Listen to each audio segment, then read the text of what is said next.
Hello and welcome po ulit mga kaibigan sa You Shall Know the Truth at ito naman po si Ervan Silva, ang inyong lingkod at ito naman po mga kaibigan natin naman pagpatuloy ang ating pinag-uusapan natin commandments at ngayon nga po mga kaibigan nandito na po tayo sa ika-4th commandment kung ano talaga ang ibig sabihin ng mga commandments na ito, no? Pag ito po ating pinag-aralan ng mabuti. At kung hindi niyo pa po nakikita yung mga ibang video natin dyan, from first to third commandment, tingnan niyo lang po dyan mga kaibigan sa ating Facebook page at saka punta rin kayo kung gusto niyo din sa YouTube channel natin mga kaibigan na You Shall Know the Truth. Ito naman po mga kaibigan, natin naman pong pag-usapan ang fourth commandment. At ito po nakasulat dyan mga kaibigan sa Exodus 20 verse 8 to 11. Remember the Sabbath day to keep it holy. Ito po mga kaibigan, among the 10 commandments, ito lang po yung may word na remember. No? 6 days thou shalt labor and do all thy work, but on the 7th day is the Sabbath of the Lord thy God. In it thou shalt do any work, thou nor thy son, nor thy daughter, nor thy servants, nor thy maidservant, nor the cattle, nor the strangers within thy gate. No? Ito mga kaibigan, tingnan po natin. Bigyan po natin ng pansin na itong Sabat po ay this is the Sabbath of the Lord thy God. Hindi po Sabat ng mga Hudyo. Ha? Wala naman nakasulat diyan na yan po ay Sabat ng mga Hudyo. No? At ito rin po ay kiniklaim ng Panginoon na that is His Sabbath day. No? Sa 6 na daw na araw, gumagawa kayo, pero in the 7th day, you shall be a Sabbath day of the Lord thy God. No? Ito po mga kaibigan, in 6 days the Lord made heaven and earth, and all that in them is, and rested on the 7th day. Therefore the Lord blessed the Sabbath day and hallowed it. At pinabangal na yung ikapitong araw. At ito po mga kaibigan, kaya po inukit po ng Panginoon dun sa 10 Commandments, no? In Exodus chapter 20 verse 8 to 11. Kasi po ito po ay kanya ring ipinangilin noong pagkatapos niya pong gumawa ng 7 araw, ng 6 na araw. At ikapito, siya po ay nagpahinga. Ito po mga kaibigan, as the heavens and the earth were finished and all the host of them, and on the 7th day God indeed his work in which he had made, and rested on the 7th day from all his work which he had made. Ito po. Tingnan niyo po yung nakalagay dyan. It refers to the God sa itaas dyan mga kaibigan, no? The God of the 7th day. On the 7th day Adventist God ended his work which they refer to God yan sa itaas mga kaibigan. And then rested on the 7th day. At ito rin po mga kaibigan, tingnan nyo isa. Bilangin natin kung ilang God ang na-mention dito po. Yun, yung he dyan is refers to the God sa ibaba, sa itaas, I mean, no? And God blessed the 7th day and sanctified it because in it again, nakita ko yung he dyan ulit mga kaibigan, rested from all his work. At yun po yung he and his na yan, nagre-refer po dyan sa God sa itaas mga kaibigan, which God created and made.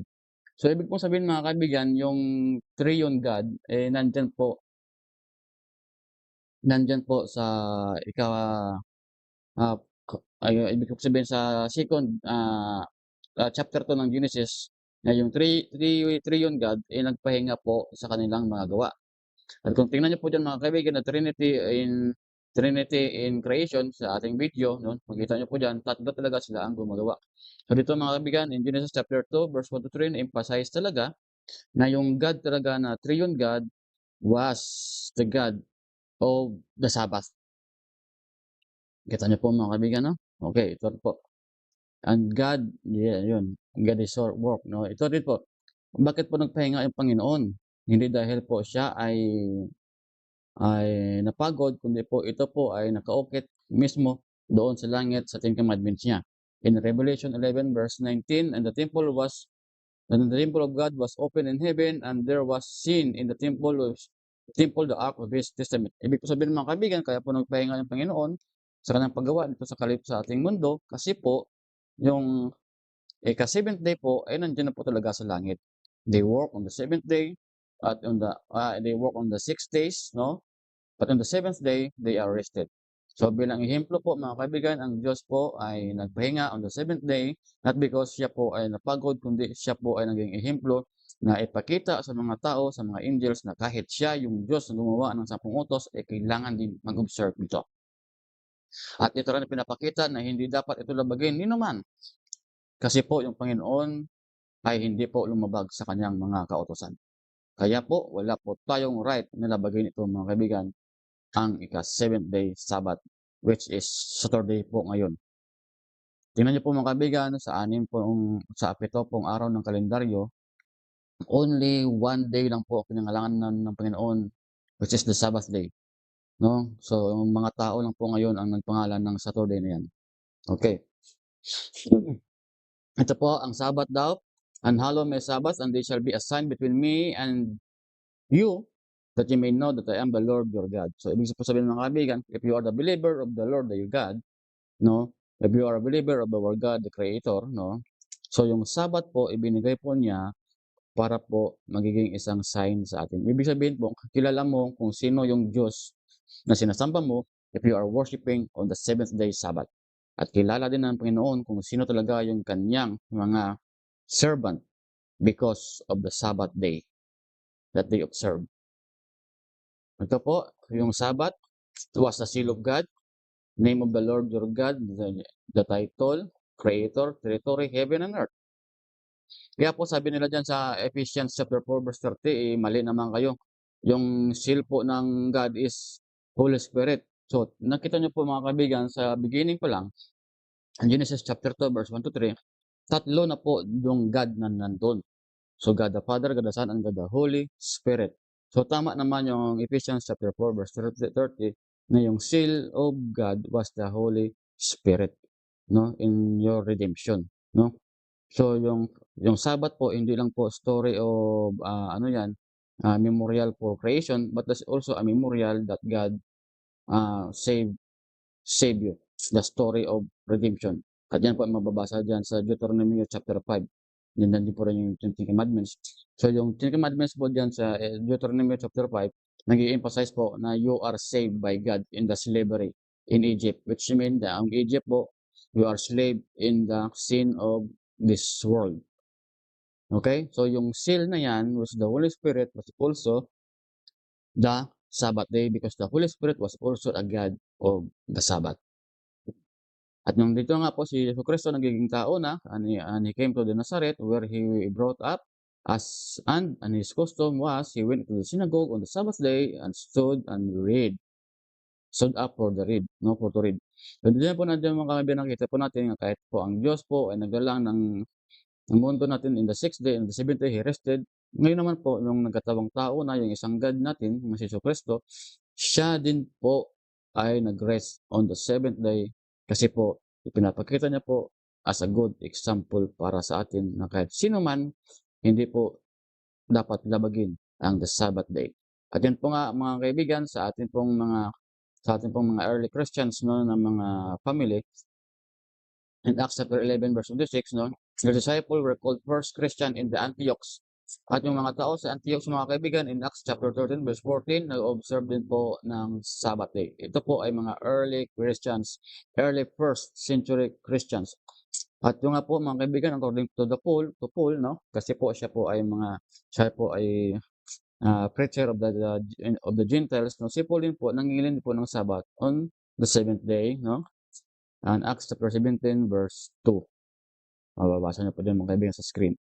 Ito nga po mga kaibigan, kaya po ang nagiging Sunday na yung mga iba, kasi po nakalagay dyan, from Sabbath to Sunday, page 142, basta may liba kayo, okay, no? Ignatius at Antioch condemned the Judaizing of the Christians, and particular, their Sabbathizing, no? That is observance of the Sabbath according to the manner of the Jews. So sabi dito, ni Ignatius, hindi po natin kailangan mangilin ng Sabbath to separate us from the Jews. Yun po. Ito pong sabi na, these conditions undoubtedly encourage the adoption of Sunday worship in order to face clearer distinction between Jews, distinction from the Jews. So, ibig sabihin, para daw malaman na yung mga early Christians ay hindi po Hudyo, so nangilin sila ng Sunday, which is not correct. Kasi sabi ng Panginoon do'n sa Ezekiel 20:20, "And if you are the believer of God, you should observe Sabbath day because that is the sign between you and me." So ibig pong sabihin mga kaibigan, yung early church father po na kino-consider nila na si Ignatius of Antioch was an apostatized Christian. Tumalikod po siya sa Christian at hindi po siya dapat kilalanin na prophet po. Kasi po yung prophet in the wilderness nag-o-observe po ng Sabbath day, and the church in the wilderness nag-o-observe po ng Sabbath day. At ito nga po mga kaibigan, noong 321 AD nag-issue na po si Constantine the Great no, ng First National Sunday Law. At dito na po mga kaibigan, sabi nila na meron daw mga early Christians na na-observe ng Sunday worship. So kaya po siya nag-declare noon ng 321 AD kasi po may mga early Christians na daw na nag-worship ng Sunday, and that was the apostatized o kung mga lumabag na ng mga Christians sa kautusan ng Panginoon about the Sabbath day. Yun po nakakalungkot at inadapt po nila yun. At ito nga po ang first National Sunday Law na nangyari doon sa Rome. History of Christian Church, page 324 by Philip Schaff. Ito po mga kaibigan, if you observe Sunday as a day of rest and worship, ito pong sabi, he enjoined the observance or rather forbade the public decretion of Sunday, not under the name of Sabbatum or Dies Domini, but under the old astrological hidden title that is Die Solis, familiar to all his subjects, to the law of was applicable to the worshipper of Hercules, Apollo, Mithras, and to the Christian. Yun. Sabi doon sa Ezekiel 20 verse 20, if you are observe the Sabbath day, this is a sign between God and us, that you will know that I am the Lord your God. So, ibig sabihin, if you observe Sabbath day, kilala mo po kung sino ang Panginoon na inyong sinasamba. At ito nga po, if you observe Sunday, yung Panginoon po na iyong sinasamba po ay si Hercules, Apollo, and Mithra. And that was the pagan sun god. Kaya po binigay po nila yung Sunday to Hercules, Apollo, and Mithras in honor to their god sun. Pinangalan po nila yung first day of the week as a Sunday. Bakit po mga kaibigan? Dito po sa in the future, meron po kasing mark na mangyayari. No, in Revelation 13 verse 16, and he caused it all, both small and rich, great and small and rich and poor, free and bond, to receive the mark in their right hand or in their forehead. So yung mark po dyan mga kaibigan was a Sunday worship. Ngayon po mga kaibigan, wala pa pong mark of the beast kasi po hindi pa po nila na-decree na international rest day and worship yung Sunday. Dadating yung panahon mga kaibigan, na yan pong Sunday worship na yan at rest, kanila na pong i-implement. At ito nga po mga kaibigan, noong January 6, 2026, ngayon, no, o January 8, 2026, no, meron na pong pinalabas yung Heritage Foundation na isang article na dapat po meron po ma-observe po tayo ng uniform rest day, that is Sunday. Rest and also worship. Pero mga kaibigan, wala pa pong mark of the beast dyan kasi po hindi pa po na-implement yan international. Pag na-implement na po yan mga international, at yun na po magkakaroon ng mark of the beast, and that was Sunday. Ito po mga kaibigan nakasulat sa C.F. Thomas, Chancellor of Cardinal Gibbon, in answer to a letter regarding to the change of the Sabbath, November 11, 1895. Ito po nakasulat. Of course, the Catholic Church claimed that the change was her act, the change from Sabbath to Sunday. And this act is a mark of her ecclesiastical power and authority in religious matter. Yung po mga kaibigan, kaya po kami nagsasabi na yung Sunday, yung mark of the beast, because po they are all accept na yung Sunday was their mark of religious authority and ecclesiastical power. Kaya po mga kaibigan, hindi po nawala yung fourth commandment as a Sabbath day kagaya ng sinasabi ng iba. Bagkus ito po ay naging isang sign sa atin po at sa Panginoon na ikaw po ay kanyang believers, at malalaman mo rin na siya yung Panginoon mo if you are observing the Sabbath day. So mga kaibigan, malapit na po magkaroon ng mark of the beast sa ating kapanahunan ngayon mga kaibigan, and God, Jesus Christ, will soon to come. Ulit po, ito po si Erwin Silva at sana po ay kayo naliwanagan about the 7th day Sabbath na wag po sana nating lablabagin at wag po sana nating itong isipin na ito po ay niwala na si Kristo sa cross.